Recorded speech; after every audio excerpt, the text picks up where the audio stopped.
So if you've been paying attention thus far, you'll notice a running theme for video memories. Almost everything I cover relates to my youth. Thomas and Friends, Singing Kettle, Cartoon Network, Sonic the Hedgehog, those are 4 main areas of my childhood. But there's a 5th, and it's bigger than almost everything else. Catch 'em, gotta catch 'em all. Ooh, gotta catch 'em all, Pokémon. Catch 'em, gotta catch 'em all. Ooh, gotta catch 'em all, Pokémon. Catch 'em, gotta catch 'em all. Gotta catch 'em all, Pokémon. For over 20 years, I have been a massive fan of Pokemon. It began in 1998 and has never left me, even after a massive gaming hiatus in the mid-2000s. I never owned a Nintendo DS, so I never played past Pokemon Emerald. Up to and including 2010, I played the games everything up to Generation 3, I watched the TV series, Kanto to Sinnoh, and I owned an ungodly amount of videos. You would think this right here would be enough to warrant a guaranteed early episode of Video Memories. And you'd be right, it most certainly would. There's just one problem. Let me rewind a little bit.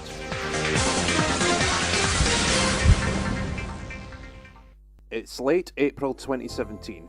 I'm working on an episode of GT dedicated to Pokemon covering the first 20 years of the series for me. It's all fine, I'm working on it, until eventually I require a scene from the first movie to illustrate the utter trauma I felt seeing Ash die at the hands of Mewtwo. I record a brief clip from it, and it gets blocked worldwide. I also test out a clip for the end of the video. That also gets blocked worldwide. That worried me. It turns out that ShowPro, the copyright owners for the Pokemon anime, are intensely protective of the series. You think Mattel is protective of Thomas and Friends? Oh no, they are virtually nothing compared to ShowPro. Now I have no right to complain in this matter, it's their property, but it did hinder me. I had been wanting to do a Pokemon retrospective for months, and now I realised the project was becoming more and more unlikely to see the light of day. As much as I didn't want to, I had to abandon the idea. So this is more of an acknowledgement than a review.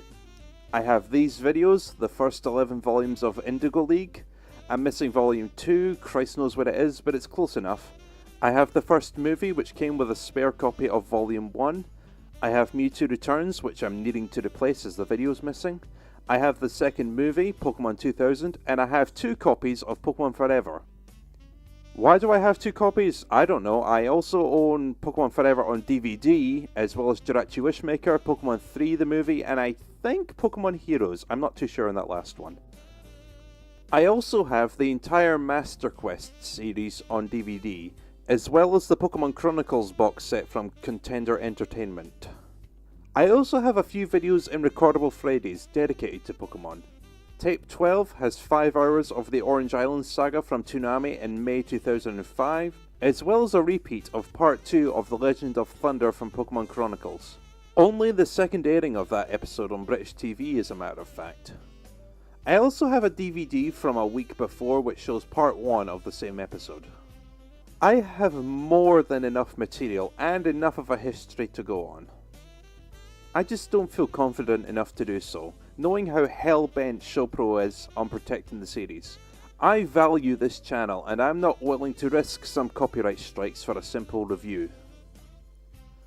I will, however, point to one video. Even if I couldn't add footage, I was able to save the GT Pokemon audio. If you're willing to listen to what is essentially an oddly cut and unfinished podcast for 34 minutes, that will demonstrate my feelings towards the series.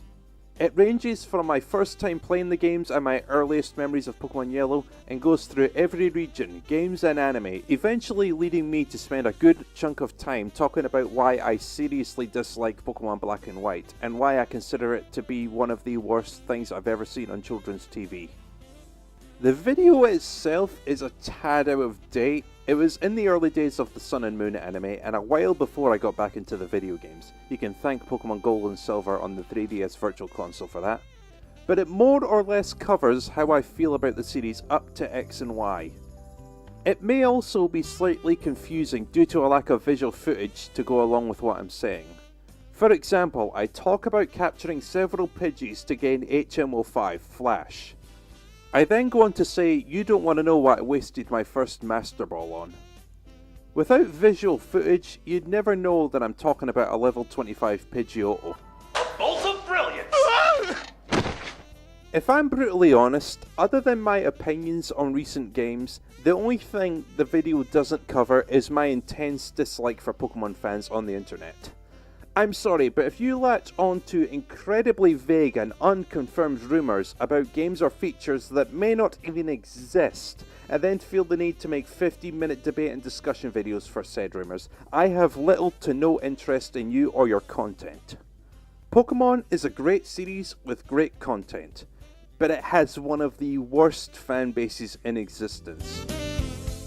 So as much as I would love to cover Pokemon videos in immense detail, I simply can't, not if I want this channel to survive. Now we can return to our normal schedule.